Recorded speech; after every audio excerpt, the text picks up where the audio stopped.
Efesu chapter number 4 tibona uJesu akazubuya because umsebenzi ebefuza bawenziwa i-fivefold ministry awenzeki ngendlela eyiyo. Uma ufunda nobalele isiZulu nobalele isiXhosa lithi ukuze ibandla lifikelele ebunyeni. Uqawudlula uthi chapter number 6 chapter number 6 ufumana around verse number 25 kukhona iverse eyin surprise lapha lithi ukuze uJesu ibandla azithathele lona. Liba seliyachaza ukuthi leli bandla linjani. Siyami. Nikhona bengizolwa iBhayibheli liyangithusa ukuthi lithi kulibandla elingcwele elingenamibimbi elingenasport. Yebona lantu mdakanyana. uJesu ukuzazolanda ibandla kufuneka ethathe ibandla elinjalo. Umbuzo ngavela ke ukuthi bakuphefula siready na ukuthi uJesu athathe ibandla elinjalo.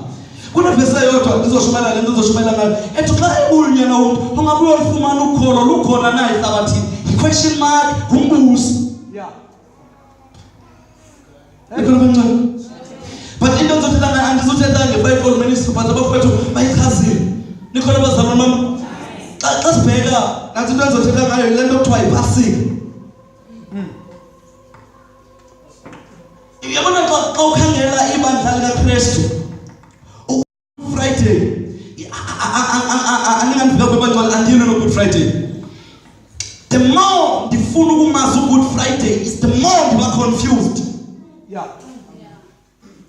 Kuphinde asizongena khona kube sebakhona lento okuthiwa ngu-Easter conference. And the more ndifuna ukwazi nge-Easter conference umncane ndiba confused.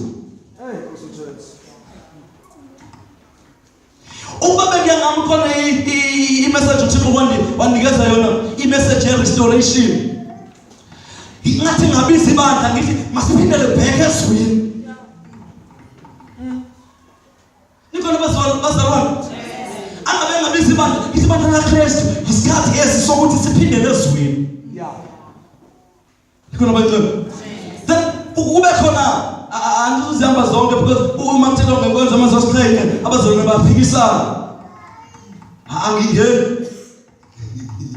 Abazalwane baphikisana ngekwenza amazosiqhenya. Kuyaliwa ngomnyunyeli sonke. Okay, kasabenyalisana ungcono si-reverse thina ngabayi. Then bafika baze ne-decision eyiyo sibe sesifika ke ngosiyingena.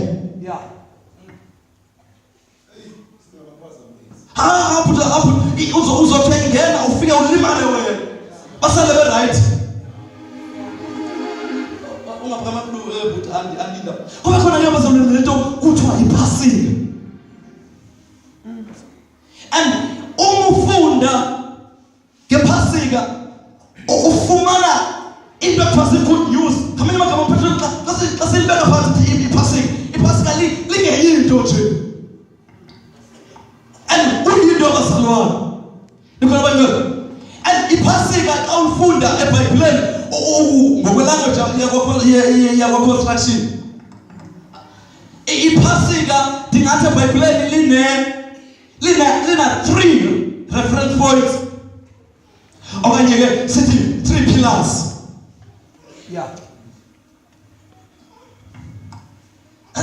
Becala belinyawo. Bese ngiklasa becala sisabulela kumenyawo. Sithatha lePhasika bazalwane angizommoshela ixesha leli. Kukune reference point number 1 othi xa ufumana iBhayibheli lithi before the foundation of the creation of the world. Kwaba khona iPhasika. Kuba khona iPhasika number 2 elithi iBhayibheli yeli lenzelwe Afrika aqalwa eAfrika. Number 2 laqalwa eEgypt. Kuba khona iPhasika lesithathu elithi zero reference point iPhasika lesithathu iCalvary. Uyigqibile iPhasika. Umfunda ngo before the world or before the foundation of the world or the creation of the world ufumana ufika lalabantu bonke. But xa ubheka kuleli laqalo Egypt ufika kungeka Israel. Yeah. That's what I got. And xa ufunda iBhayibheli uzofunda iBhayibheli lichazela kahle ukuthi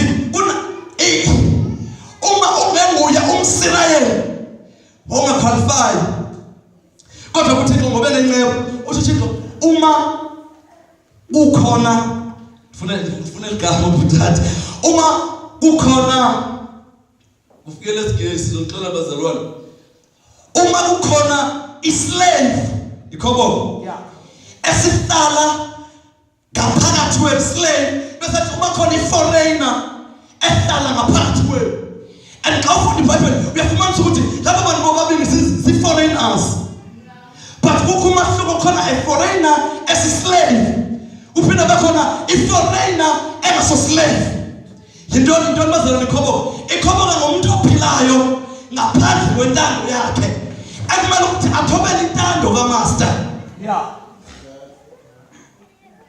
Then uma umuntu ethe wathinjwa ngaphandle kwa-Israyeli wabesele ebizelwa ngaphakathi ukuthi ahlala ngaphakathi kwa-Israyeli uthi uThixo abo bantu kumele abafuna akhona banyenzelisana ukuyenza iPhasika umthetho wokuqala lo muntu nendlu yakhe baluswe bezadahle lapha ngizophinde ngincedise asokwe enkosi ntaba asokwe kamema uThixo bawasebenzisa wisdom emangalisayo uma ethi umuntu nendlu yakhe kamema kuyenzeka ukuthi umama kangona ukuzangena kwiPhasika kuthiwe ukuthi asoke indlu yakhe then abese-participate kwiPhasika siba sesibane iPhasika silazi sonke iCalvary asenza bazalwane but sizofunda nje amen. Then ufumanisa ngePhasika ufumanisa iPhasika uThixo elidesigne ukuthi lenziwe uma qala unyaka.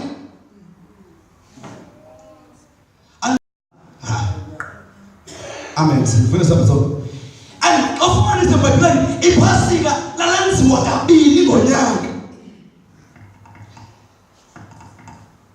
Amen. Uma bakumphethula uThixo ewisimithetho yePhasika. Uthi Moses ababa bangekho clean bangaparticipate kwiPhasika. Bangangeni. Njalo. Then bese iBhayibheli bahlala phansi oIsrael bathi no siyabona umthetho kaThixo ufele kodwa besicela ukuthi singene ePhasikeni. Babese besuka baya bathi Moses siyafuna ukuparticipate kwiPhasika. uMoses wabesenza wayakuThixo uThixo wathi no uma kwenzeka ukuthi umuntu kule inyanga yokuqala enyakeni waba unclean ngela xesha lePhasika kwinyanga yesibili mabenze iPhasika nethe wanqonke yakuva. Hallelujah. Hlatshiwe lethu iPhasika. iPhasika bazalwane into kumila kunjalo. Then why uThixo ebona ukuthi kubalekile ukuthi aqale iPhasika? Because bazalwane uma sizonyuka sisehlika abanye benyuka besehlika beyenkonzweni zamasasixhenxe kulungile bazalwane.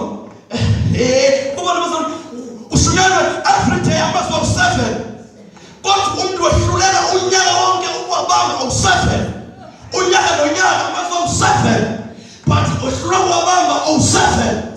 Hey, Jesus. Bazalwane abathi ngexesha sizicacise izwi lokuqala uyezwa baxolele yiza baxolele asiziko apha ikhona bantwana. Then Exodus chapter number 13 uthi uthetha ngoIsrael uthi kuIsrael halalele bantwana uyachaza kumele baselebrate kanjani ufikelela kwiPhasika. Then uthi abesithetha into ebalulekileyo athi umonyana benibuzwa kutheni isenza lento. Amen. Igama pha elithi unyana lithethe isizukulwane esilandelayo. Ngamanye amagama umusenzi into kumele ube ne-understanding yayo abadili ukwazi ukuyadlulisa.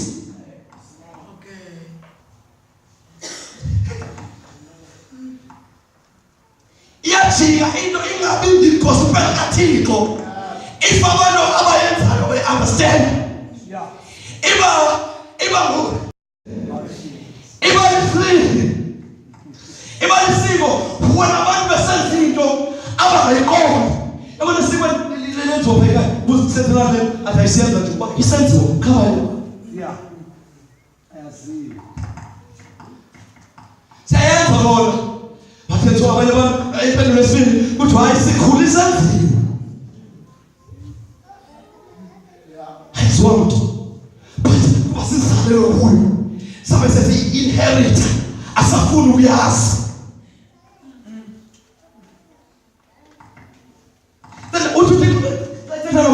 Uthi bazalwane funeka bachazele uthi nikwenza ngoba uThixo wanikhulula.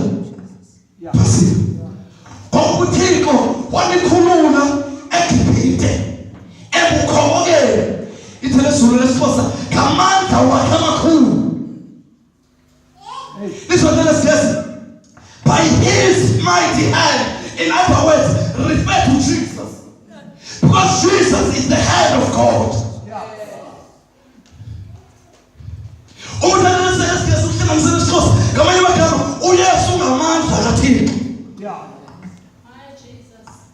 Hey, Jesus. In the Bible, the seventh celebrate passing. When I celebrate passing, say we are going to take us to Kulule, Abu Kobore. I sent the custom nearby. Once I change the gospel, I class to science custom nearby. Hey, my Jesus. Yes, the custom nearby. Custom nearby. The Hindu is called Musa. I go explanation here. The custom nearby. Hindu is called Musa. I go Bible. If you're outside the Bible, I say you, I proclaim as one is funny, so Sepumab. Pastor Bonos was the other Umab the singing, and then so as a Shumaele. Madame Mutena, no master Winkelos.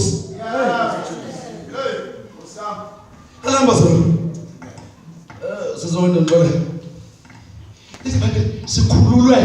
It is Israel celebrate about person kuba ekhululwe ebukhobokela. Yeah. Igama elithi ukhobokela liyavela kwi-New Testament. And livela lishunyelwa nguYesu. Athi uYesu owenza isono ulikhoboka lesono. And the one owenza isono uthi uYesu sigqila saso. Ngamanye amagama the time esisezonweni sasingamakhoboka just like Israel. But singamakhoboka sisekhaya.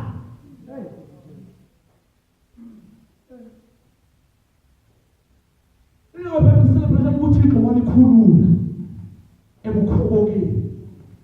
Thola ezinye izinto ezaba celebrate njengoba namathele lesotho into ezaba celebrate ukuthi sakhululwa. Indaba yokukhululwa ibone kuyinto encane.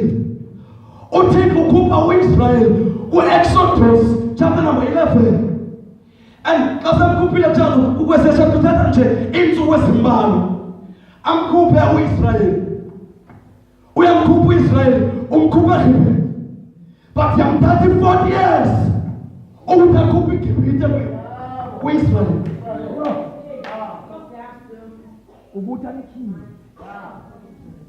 And if ufunda incwadi kaJoshua chapter number 5, ufika ibandla liseGilgal. eGilgal into yokuqala uthi wenza uyalelusa ibandla. Athi xa sekhululelusa kuthi kuverse number 9 athi namhlanje ndiliqhelile iGibhite kuwo. Xa usuka kuverse 10 uqhubeka neBhayibheli, i-challenges ababhekene nazo asefani ne-challenges zasehlala because kuqala bebehluthwa liGibhite. Yeah. Ulwaluko oluleluswa leluswa eGilgal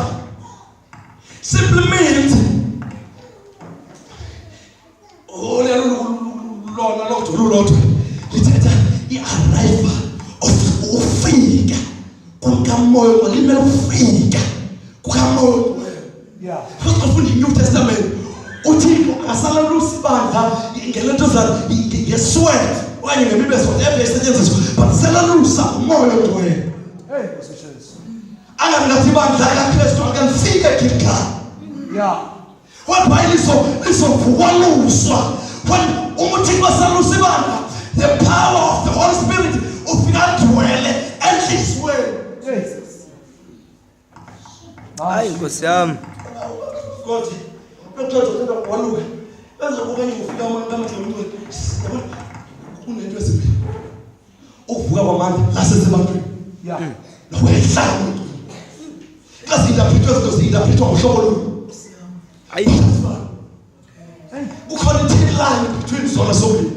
Because almost uSaul esehlela ngamandla amangcwele, lithi iBhayibheli watshintsha. Waba new creation. Waba sisidalwa esitsha. Yeah. When the Spirit of God is sifika phezu kwakho.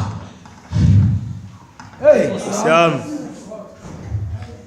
Basebenza sesithethe ukukhulula. Asigcina ngathi sezona. uYesu wafike wasikhulula sesigcina ezonweni zethu. Afika sikhulula kuzo. Emazalwane uzolibona phasi asifike ngasikhululwe esonweni. Ikona abangcwele ba? Asikhululwanga esonweni kuphela. Uma simchaza uKristu ezinto esikhulule esonweni kuphela, yes I understand manje, but asichaza ngokuphelela kwakhona ukukhulula. Matthew chapter number 1 uzofika phakathi uintroduce kaYesu efike ebandleni. Hebrews chapter number 2. Sibonela. Hebrews chapter number 2. Sifundeni bangcwele. Noma introduction yami ithi yamonda nginafu abantu bangalala. Hebrews chapter number 2, verse number 14. Amen. Ukuleka nje phuthi uzofundela ndelayo. Verse number 14. Verse number 14. Ekubeni ngobo abantwana abo bengamadlelane naye ngenyama negazi, wathi naye ngokwakhe ngokunjalo wabelana nabo ngezo zinto, ukuze ngako ukufa ambhangise lowo unamandla okufa, oko ukuthi umtyholi lo. Ukuze ngako ukufa amphangise. Sifuna silandele kahle bazalwane iBhayibheli. Akukho kuphelela lowo onamandla okufa. Bese iBhayibheli ukusho umtyholi. Ngamanye amagama kule weekend 2000 years ago uYesu ijothi yakhe yokuqala usikhulula ezulwini. Number 2 kwakuzo destroyer uSathane. Lithi iBhayibheli ukuze amphangise. Ngamanye amagama 1 sasikhulula ezulwini. Number 2 ku destroy Satan. Verse 26. Siqala sikhulula ezonweni. Number 2 woku destroy amandla kaSathane. Destroy Satan. Ngamanye amagama ngicebisa ukuthi uSathane akasema amandla. Uzomazana bathi uSathane unomandla. Hayi. Verse 26. Okanye ange emele ukuba abe eve ubunzima futhi kuselowo lasekwayihlabathi, ke uthe ngoku ekufinyezweni kwawo amaphakade wabonakalaliswa kwabakanye ukuba athithise isono ngelile lakhe ithemba. Lithi iBhayibheli uJesu lithi wabonakaliswa. Bese uhlala lithi ebonakalisweni kwakhe ubonakaliswa kanye ukuze uYesu destroy isono. Uzweni nawo isono singena kanjani ebandleni kaKristu? Kanti Jesus wawukhona to destroy it. Kamaka sihlangene bazalwane umsebenzi destroy soul. Number 2, also destroy amandla kaSathane. Yeah. What else?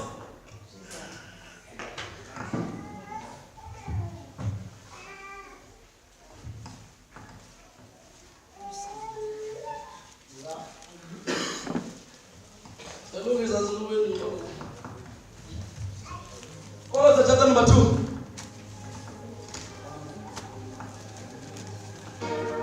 Verse number what?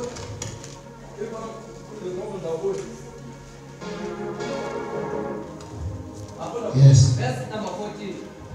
Ewuqimile umbhalo wesandla owalana nathi. Lalela bazalwane. uJesu lo. Ngephasini. Lithi iBhayibheli ewuqimile umbhalo. Not just umbhalo, but owalana nathi. Uyathi destroy isono. Was destroy uSathane. Wabe seqima umbhalo. Sanibona bazalwane. Yeah. Ngamanye amagama uSathane akasela amandla awubhala wena. Because umbhalo waqiwa. Hey, Nkosi yami. Hayi Nkosi yami. Yabona uma kunesikhathi bese sikhathi ezinye message sesivuleke. Sesichaza uyanduzana ubungozi bobona.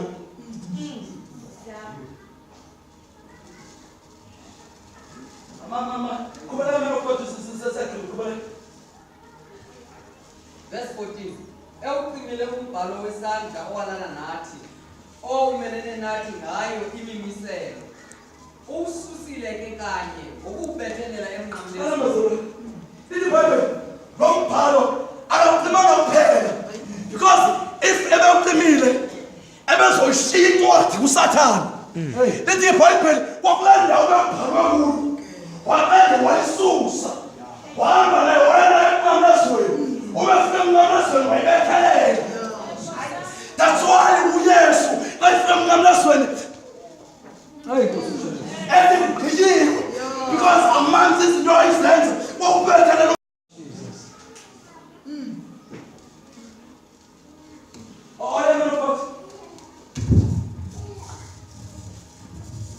Verse number 15. Ebabhanyule obalawuli nomagunya. Lithi iBhayibheli ebhanyulile abalawuli nomagunya. Umpostoli uPawulos ayithi masilwe nesilawuli nabasemagunyeni. Ngamanye amagama asilwe nento eseyinamandla. But silwa nento eseyinqotiwe. Hey, Nkosi uJesu. Lithi ebabhanyulile omlawuli nomagunya. Yeah. Noma laliphi igunya livelayo uYesu waliphonga emqhubezweni. Asibathele. Oluzovela igunya okwena kusetshenzwe because usokwena usosingisi. Elogunya laphe wena. Kumele ukho. Ebabhanyule obalawuli nomagunya wabenza isibonelo ebuhleni.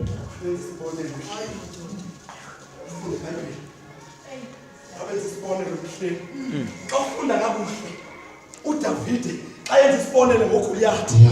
Lithi iBhayibheli wayewamkhupha inhloko. Emveni kokuba emkhuphile inhloko wabonakala ephethe inhloko yakhe kanje. Hey, Nkosi uJesu. Kwihistory yempi xa umnqobile umuntu awufika ubalise ukuthi ingabumbi inkosi. Awufika ubalise ukuthi ninqobile. Yeah. But ubonakala ngokuhamba uphethe inhloko. Lithi iBhayibheli wabenza ihlazo esihlangabeni. Ngamanye amagama kuyisifele kamoya. Amagunya noSathane uyasiboba manje esihlangabaleni. Kanti iBhayibheli sihlangalala. Ithetha ngamazulu ebukele. Hey, Nkosi yami.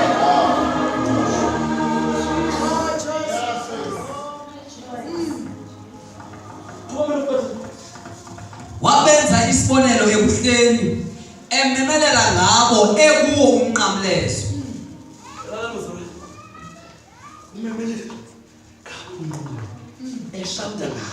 Yeah. Eselulesona. Yonke lento yenza emnqamlezweni Yesu wayiveza uLoyiso. Loyiso lokuqala sisono phezu kwabantu. ulwaniso lesibili kusathane namandla akhe phezu kwabantu. ememelela ngabo ekuwo umnqamlezo. Verse 16. Makungabikho umuntu ngoko unigwebayo ngento edliwayo. Salamba yeke manje Nkosi. Asihambe la. uJohane